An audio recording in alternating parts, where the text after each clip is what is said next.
conference this week is a combination of looking at the sixth chakra, which we studied last week, the third eye in the back of the head, and the crown chakra.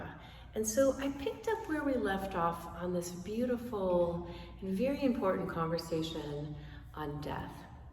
And in conference this week, we really look at the beauty of coming into this world exactly when we're supposed to, and as we evolve spiritually, to realize that we leave the world exactly when we're supposed to.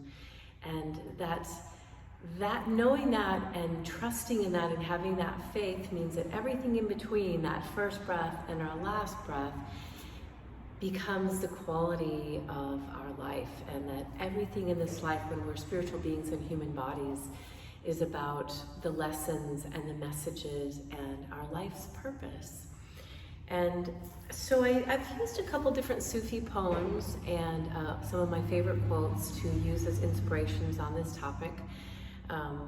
But one of them that I shared was one of my favorites from Annie Dillard. It's so very simple. She said, "I think the dying prayer at last, not please, but thank you, as the guest thanks the host at the door."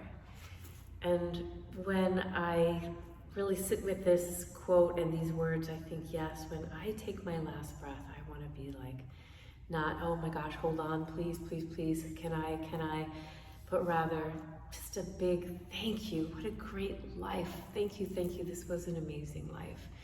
And if I know that, if I can say that today and articulate that and know it in my heart, then it changes how I show up for this Monday morning of my life and everyone whose life I touch and everything that happens to me in this life. So we talk about that again this week, about welcoming whatever my life brings me rather than trying to pick through what's easy and to go through and try to live dodging the things that are hard. But that I open my, as we're going to talk about in a poem by Rumi, I open my house up and I welcome all the visitors. So let's finish with one of my students said she really enjoyed this quote so much, but she liked to close her eyes for it and really let it soak in, as good poetry does. A quote by Hafiz, a Sufi poet. He said, "The time of judging who's drunk and who's sober, who's right and who's wrong, who's close to God and who's far away, all that is over. This caravan is led instead by a great delight, the simple joy that sits within us. This is grace."